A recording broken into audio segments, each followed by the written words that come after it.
하나님의 축복과 은총이 여러분에게 함께하길 주님의 이름으로 축복합니다.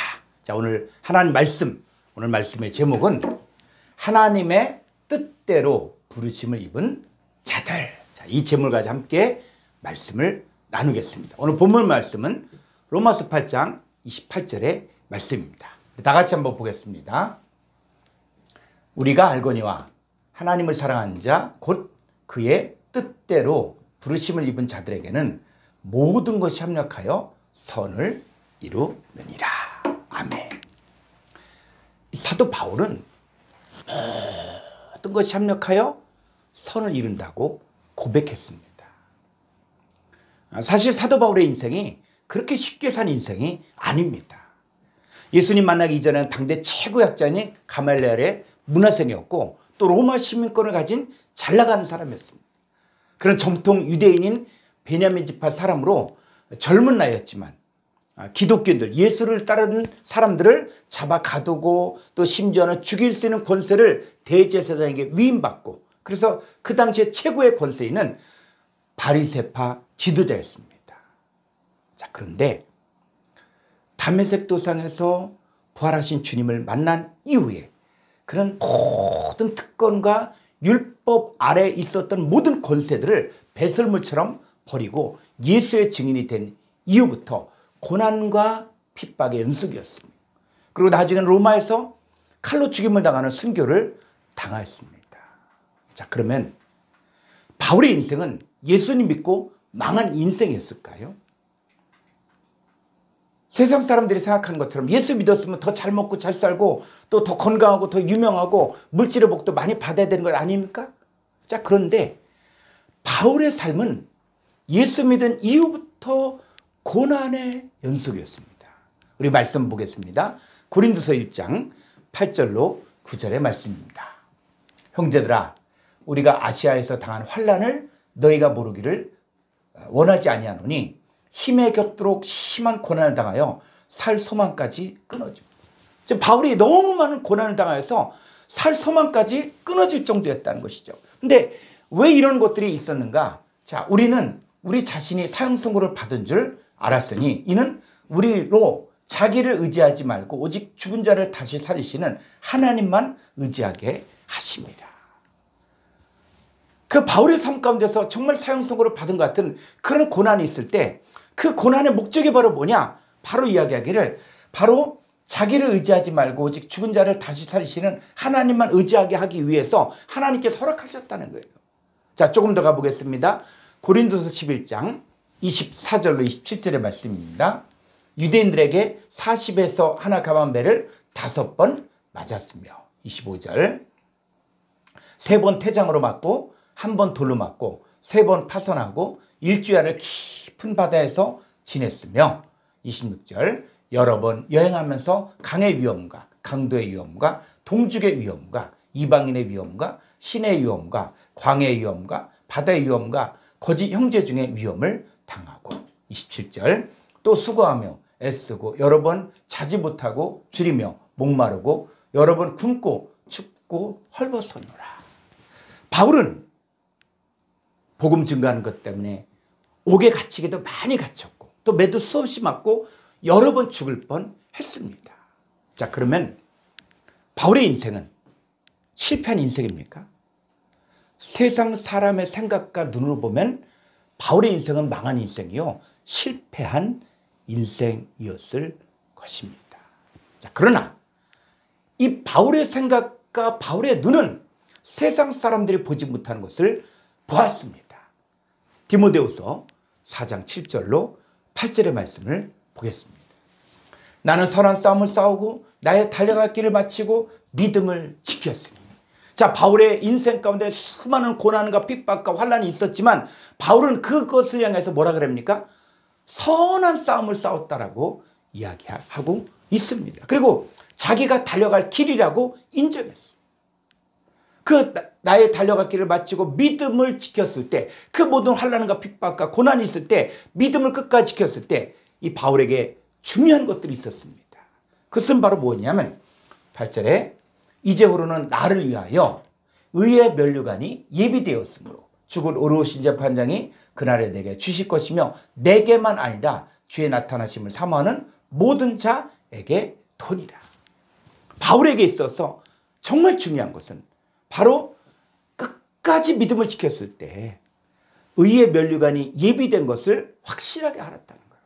근데 여기서 더 중요한 것이 있습니다. 이 의의 면류관은 바울에게만 주는 것이 아니라 바로 주의 나타나심을 사모하는 모든 자들에게도, 저 여러분들에게도 예비되어 있다는 것입니다. 하나님의 관점에서 바울의 인생은 모든 것이 합력하여 선을 이룬 성공한 인생이라는 것입니다. 바울에게 일어난 이 고난의 이유, 그 목적은 자기를 의지하지 말고 오직 죽은 자를 다시 살리시는 하나님만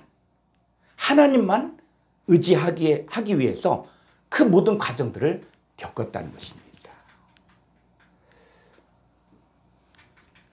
동방의 의인이라고 불렀던 그 욥도 사실 생각지도 않았던 하루아침에 10명의 자식이 죽임을 당하고 그렇게 많은 재산을 갖고 있었던 그 양과 소와 낙타와 이 모든 것들을 다 잃게 되었을 때 얼마나 환난과 고난을 겪었습니까? 그런데 이 욥은 왜 이런 일이 생기는지, 앞뒤 사방이 꽉 막힌 그런 현실 가운데서 하나님이 도대체 나를 사랑한지, 하나님 나를 버린 것 같은 그런 삶 가운데 욥의 고백이 있습니다. 자, 욥기서 23장 10절을 보겠습니다. 그러나 앞뒤 사방이 꽉 막힌, 도대체가 하나님이 내 인생을 떠난 것 같고 나는 하나님께로부터 떨어져서 혼자 사는 것 같은 그런 상황 가운데 있다고 할지라도, 그러나 내가 가는 길을 그가 아시나니. 여러분의 가는 길을 누가 알고 있다고요? 하나님이 알고 계시다는 거예요. 욥이 지금 당장은 앞뒤 사방이 꽉 막히고 하나님 없는 것 같고 하나님께 버림받는 것 같을지라도 자기가 가는 길을 나는 모르지만, 나는 내일 일을 모르지만 내 인생길을 누가 알고 있다고요? 하나님이 알고 계시다는 거예요. 그래서 그가 나를 단련하신 후에는 내가 순금같이 되어 나올. 순금이 뭡니까? 불순물이 다 빠져나갔다는 거예요. 내가 하나님을 쓰시기에, 하나님이 나를 사용하시기에 이 불순물이 있으면 합당치 않으니까. 그래서 그가 나를 단련, 이 단련이 뭐냐? 자, 그랬을 때 이 단련이란 히브리어를 보려고 합니다. 자, 이 단련의 히브리어는 974번의 빠한이라는 단어인데, 빠한은 시험하다, 검사하다, 증명하다의 뜻으로 검토하여 자세히 살핀다, 이런 뜻이에요.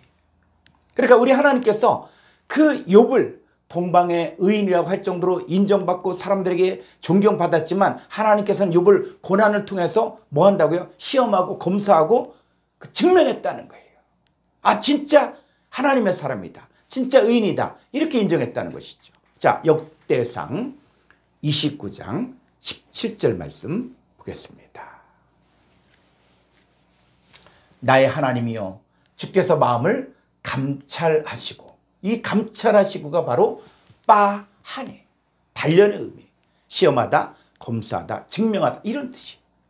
지금 나의 하나님, 즉 다윗의 하나님이여, 주께서 마음을 빠한, 시험하다, 검사하다, 증명하다, 자세히 살펴 검토하여 자세히 살피는 거예요.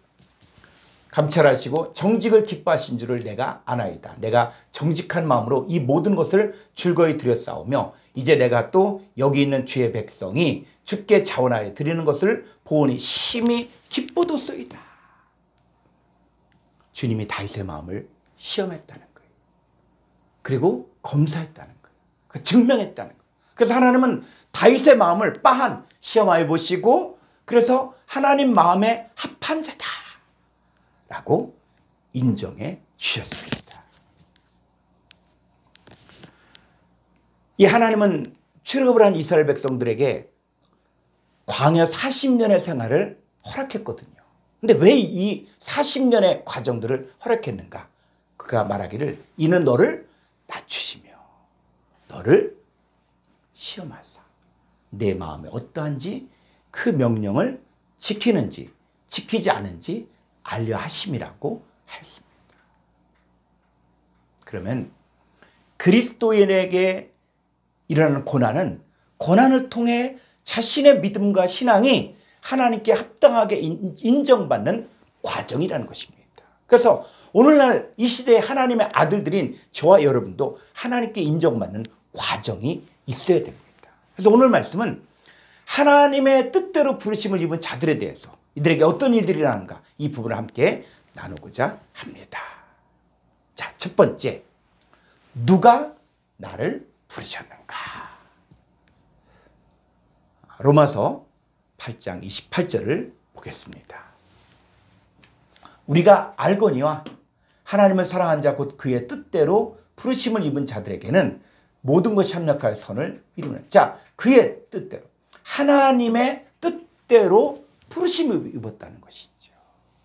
여러분, 신앙의 시작은 나로부터 시작하는 것이 아닙니다. 나로부터 시작한 신앙은 내가 믿음이 좋고 내가 봉사 많이 하고 내가 헌신 많이 했을 때는 당당하게 자기는 교만할 정도로 우월의식을 가지고 있습니다. 그리고 다른 믿지 않는 사람들은 다 우습게 보고 하찮게 여깁니다.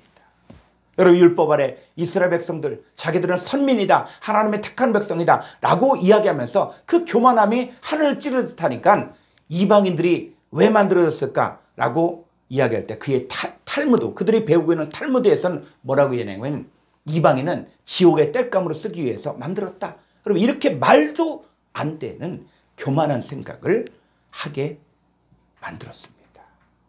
예수님은 우리의 부르심에 대하여 이렇게 말씀하셨어요.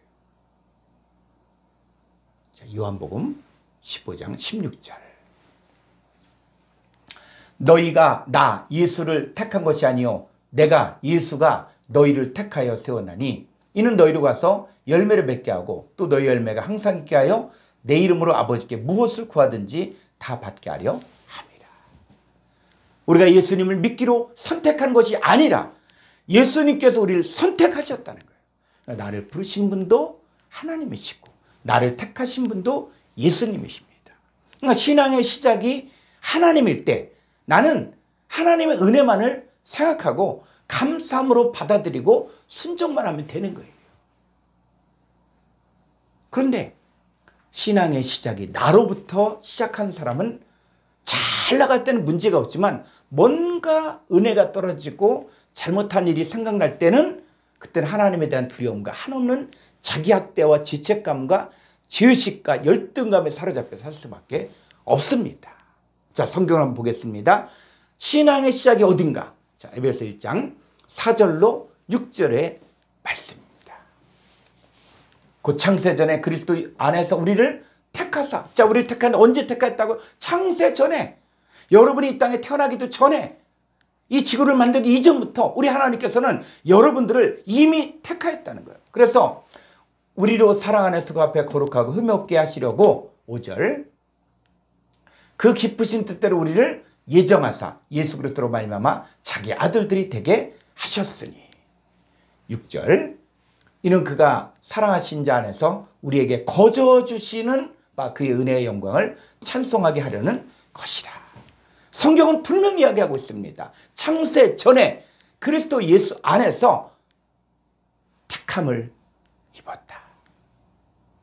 그리고 하나님의 기쁘신 뜻대로 우리를 예정하셨고 예수 그리스도로 말미암아 하나님 아들들이 되게 하셨습니다.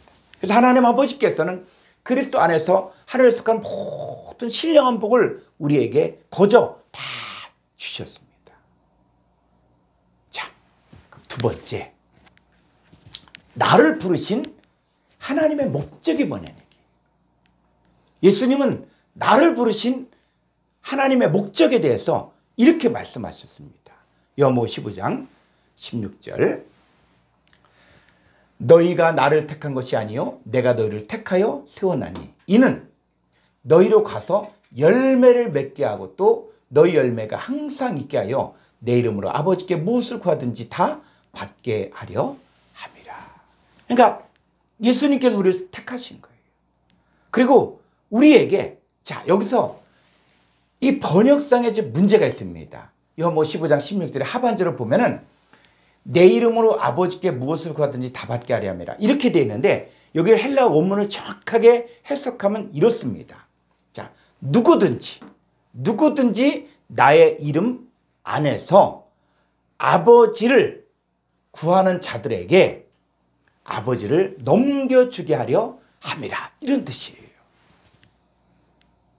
예수님께서 우리를 택하시고 아버지를 우리에게 넘겨주셔야만, 우리 아버지가 우리 가운데 있어야만 우리가 열매를 맺고 그 열매가 항상 있을 수 있습니다. 그래서 예수님의 또 다른 이름이 임마누엘이잖아요. 임마누엘은 뭡니까? 하나님이 우리와 함께 합니다. 예수님의 생애가 정말 하나님의 뜻대로 살 수 있었던 것은 아버지 하나님이 함께 했기 때문에. 마찬가지로 이제는 그 하나님께서 우리를 택하셨을 때 우리에게 뭘 준다고요? 바로 예수 그리스도의 이름 안에서 아버지를 구한 자들에게 아버지를 넘겨주시는 것입니다. 그래서 하나님께서 우리를 부르신 목적을 이루기 위해서 이 세 과정이 있는 것을 볼 수가 있습니다. 첫 번째, 택하는 과정이 있습니다. 자, 택하다.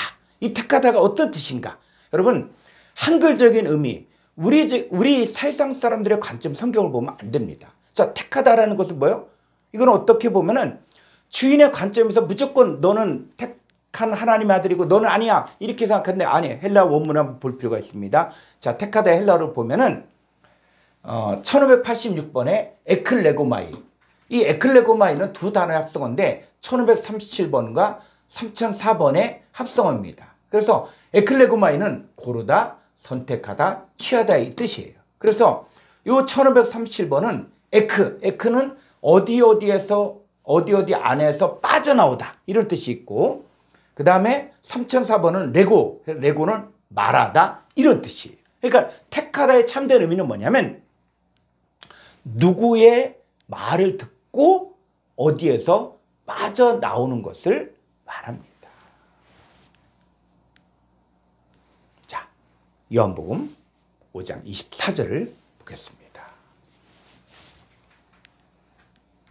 내가 진실로 진실로 너희에게 이르노니 내 말을 듣고, 자, 이 말을 듣죠? 레고, 내 말을 듣고 또 나 보내신 이를 믿는 자는 영생을 얻었고 심판에 이르지 아니하느니 사망에서 빠져나와 생명 안으로 옮겨느니라.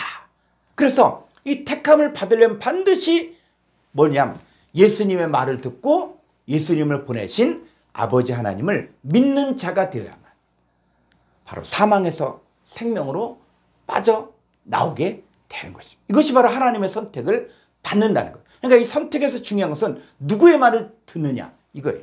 자, 애굽에서 종살이하던 이스라엘 백성들이 이제 모세가 가서 하나님 언약을 전하였을 때 모세의 말을 듣고 출애굽을 해야겠다라고 믿는 사람과 모세의 말을 듣고도 받아들이지 않는 두 종류의 사람들로 나뉘어졌습니다. 그러니까 하나님의 택한 백성들은 뭐냐면 하나님이 보낸 이 모세의 말을 듣고 애굽에서 빠져나온 자들이에요. 자, 오늘날에도 마찬가지로 우리가 이 복음 증거하는 사람들이 누구냐? 주님과 연합된 자들이거든요. 예수님과 연합되어 한 몸을 이룬 자들이 이 하나님의 종들이 나가서 복음을 전할 때 듣고 믿어 세상에서 교회로 빠져나온 사람들이 바로 하나님의 선택된 백성입니다. 그래서 예수님께서는 복음을 증거하면서 귀 있는 자는 들어라. 하나님의 선택된 백성은 하나님 말씀을 듣고 하나님을 받아들이는 사람들입니다. 반대로 하나님을 선택하지 않은 사람들은 하나님의 말은 들었어도 깨닫지 못하고 이 세상 공중권세 잡은 사탄 마귀와 그들에게 속한 이 거짓 선자들의 말을 듣고 받아들이게 됩니다. 그래서 창세기 3장에 첫 아담은 자, 하나님 말을 들었죠. 그런데 무시하고 누구의 말을 들었습니까? 나중에 뱀의 말을 듣고 받아들였어요. 그래서 누구의 말을 듣고 누구의 말을 받아들이냐에 따라서 자기의 존재가 드러나는 것입니다. 자, 두 번째, 세우는 과정이 있어요. 세우는 과정. 자, 세우다의 헬라어를 볼 필요가 있습니다. 자, 이 세우다의 헬라어는 5087번의 티댐이라는 단어인데 티댐이는 두다, 세우다, 만들다 이런 뜻이에요. 자, 이 티 때미가 어떻게 쓰여졌는가? 마태복음 12장 18절을 보겠습니다. 보라 내가 택한 종 곧 내 마음에 기뻐하는 바 내가 사랑하는 자로다. 내가 내 영을 그에게 줄 터. 이 줄이 바로 티 때미. 그러니까 하나님의 택한 종은 바로 하나님의 영을 그 사람에게 두는 거예요. 그 사람에게 세우는 거예요. 그래서 하나님께서 택한 종은 하나님께서 하나님의 영을 그 사람에게 주어야만 돼요. 자, 갈라디아서 4장 6절 말씀 보겠습니다. 너희가 아들이므로 하나님이 그 아들의 영을 우리 마음 가운데 보내사 아빠 아버지라 부르게 하셨어요. 자, 아들의 영을 우리 마음 가운데 티 때미 세웠다는 거예요. 주셨다는 거예요. 근데 이 아들의 영을 받을 수 있는 사람이 아무나가 아니라 누가? 너희가 아들이므로. 너희가 하나님의 아들들만이 이 일들이 일어난다는 것입니다. 그래서 하나님의 아들로 세워지려면 반드시 아들의 영을 받아야만 합니다. 자, 요한복음 10장 11절 말씀 보겠습니다. 나는 선한 목자라. 누구? 예수님은 선한 목자라. 선한 목자는 양들, 성도들을 위하여 목숨을 버리고. 이 버리다, 목숨을 버리다 이 생각하면은 아, 예수님이 십자가에서 죽으셨구나 이것만 생각한다고요. 그런데 이 버리거니아가 티 때미란 단어예요. 5087번의 티 때미는 바로 뭐냐? 이 예수님의 목숨을 우리에게 두신다는 거예요. 예수님 목숨을 우리에게 두셨다. 자, 선한 목자이신 예수님 우리들을 살리기 위해서 예수님의 목숨을 우리에게 두셨어요. 자, 왜 이래야 되는가? 요한복음 10장 10절을 보겠습니다. 이렇게 할 수밖에 없는 이유가 있다는 것입니다. 도둑이 오는 것은 도둑질하고 죽이고 멸망시키는 것뿐이요 내가 온 것은 양으로 생명을 얻게 하고 더 풍성히 얻게 하려는 것이다. 이 성경 한 절에 성경 전체 내용이 압축되어 있다는 것이죠. 그래서 여기서 말하는 이 도둑은 바로 뭐냐? 바로 옛뱀 마귀 사탄이에요. 창세기부터 역사했던 그 옛뱀 마귀 사탄이 역사가 계속 있는데 이 도둑이 오는 것은 도둑질하고 죽이고 멸망시키는 거예요. 그래서 자, 이 첫사람 아담과 하와가 뱀의 말을 듣고 받아들이죠. 그랬을 때 이 옛뱀 마귀 사탄이 아담과 하와 속에 들어가서 도둑질하고 죽이고 멸망시켰다는 것이죠. 그러니까 뱀의 말을 받아들였다. 이 말은 뭐냐면 뱀을 옛뱀 마귀 사탄을 자기 주인으로 받아들여 뱀의 목숨으로 살게 되었다는 것입니다. 그러니까 첫사람 아담 이후로 모든 인간은 죄의 종이고 마귀 사탄이 주장한 자로서 마귀 사탄이 시키는 일을 할 수밖에 없습니다. 그런데 예수님 오신 목적이 있죠. 자, 예수님 오신 것은 양들로 하여금 믿는 자들로 하여금 생명을 얻게 하고 더 풍성히 얻게 하신 것입니다. 그래서 요한복음 3장 16절에 하나님이 세상을처럼 사랑하사 독생자를 주셨으니 이는 저를 믿는 자마다 멸망치 않고 영생을 얻죠. 그러니까 예수님 믿는다는 것은 바로 뭐냐? 그 생명을 얻는 거예요. 생명을. 그러니까 예수님의 말을 듣고 받아들인 사람은 예수님의 생명을 받아들여서 예수님의 생명으로 사는 것입니다. 자기를 부인한다는 말이 있죠. 아무든지 나를 따라오려거든 자기를 부인하고 자기 십자가를 지고 나를 쫓는다 그럴 때 자기를 부인한다는 것은 뭐냐면 자기의 옛 생명은 미워하고 다른 말로 얘기하면 육체의 소욕은 미워하고 그리고 예수님이 주신 새 생명으로만 사는 거예요. 육체의 소욕을 따라 살지 않고 성령의 소욕을 따라 사는 사람들이 바로 자기를 부인하는 것입니다. 여러분이 예수님을 나의 구주 나의 하나님을 영접했을 때 이미 여러분 안에 예수님의 생명을 주셨습니다. 여러분이 의지적으로 예수님의 생명으로 살고 예수님의 생명이 충만해지면 여러분의 인생은 풍성한 삶, 가장 가치 있는 삶, 탁월한 삶, 열매 맺는 삶을 살 수 있습니다. 자, 누가복음 6장 48절을 보겠습니다.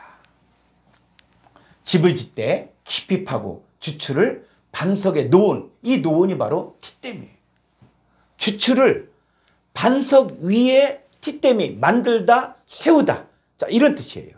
그래서 이 주추를 반석 위에 놓은 이게 무슨 뜻이냐? 47절을 보니까 내게 나와 내 말을 듣고 행하는 자. 이게 바로 주추를 반석 위에 놓은 사람이에요. 이 사람의 신앙의 근거는 예수님이기 때문에 말씀이신 예수님을 통해 만들어지고 세워진다는 것입니다. 그러면 우리가 이제 나로부터 시작되는 신앙이 아니라 반석이신 예수 그리스도로부터 시작됐을 때 우리가 어디까지 성장해야 됩니까? 에베소 4장 13절로 14절을 보겠습니다. 우리가 다 하나님의 아들을 믿는 것과 아는 일에 하나가 돼요.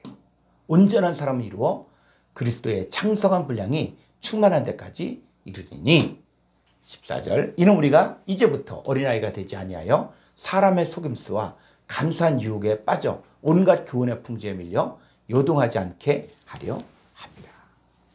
내 말을 듣고 행하는 자. 이 사람들은 그 하나님의 아들을 믿는 것과 아는 일에 하나가 되어 온전한 사람을 이루어 그리스도의 창성한 분량이 충만한 데까지 이르는 것입니다. 그래서 아버지 하나님께서는 예수님이 하신 일을 오늘날 이 시대에도 똑같이 하나님의 뜻대로 행하는 자가 되는 것이 바로 온전한 사람이 되는 것입니다. 그래서 예수님의 사역의 목표도 바로 너희 아버지의 온전하신 같이 너희도 온전하라 이거예요. 자, 그랬을 때 큰 문이 나서 탕류가 나고 그 집에 부딪혀도 요동하지 않는다는 것은 뭐냐면 바로 사람의 속임수와 간사한 유혹에 빠져 온갖 교훈의 풍조에 밀려 요동하지 않게 된다는 거예요. 이 사람들에게 다른 예수, 다른 영, 다른 복음을 통해서 그렇게 미혹해도 미혹당하지 않는다는 거예요. 하나님 저와 여러분이 온전한 사람, 그리스도 예수의 장성한 자로 세워지기를 원하십니다. 자, 셋째, 열매를 맺게 하기 위해서입니다. 자, 하나님께서 우리를 부르신 목적이 있죠. 그건 바로 뭡니까? 열매를 맺게 하기 위해서요. 자, 열매를 많이 맺으려면 뭘 해야 됩니까? 쓸데없는 가지를 가지치게 해야 됩니다. 그럼 여러분의 삶에서 쓸데없는 가지가 무엇일까요? 여러분의 시간과 여러분의 마음과 그리고 하나님께 대한 이 신앙을 잡아먹는 쓸데없는 가지가 무엇입니까? 이것을 잘라내야만 여러분들은 진짜 좋은 열매를 맺을 수가 있습니다. 그럼 우리가 맺을 열매, 어떤 열매를 맺어야 될까요? 갈라디아서 5장 22절로 23절. 오직 성령의 열매는 사랑과 희락과 화평과 오래 참음과 자비와 양선과 충성과 온유와 절제니 이 같은 것을 금지할 법이 없느니라. 자, 다시 22절 한번 보겠습니다. 자, 오직 성령의 열매 이렇게 얘기하니까 성령님의 열매 이렇게 사람들이 착각을 하거든요. 여러분, 여기서 말하는 성령의 열매는 성령님의 열매가 아니라는 거예요. 헬라 원문을 해석하면 영의 열매, 이거 영의. 자, 영의 열매를 할 때 영이 뭡니까? 고린도서 6장 17절에서 주합한 자는 한 영이다. 주님을 영접한 사람은 영의 존재가 된 거예요. 로마서 8장 9절에서는 하나님의 영이 거하는 자는 영 안에 있는 자. 이렇게 얘기해요.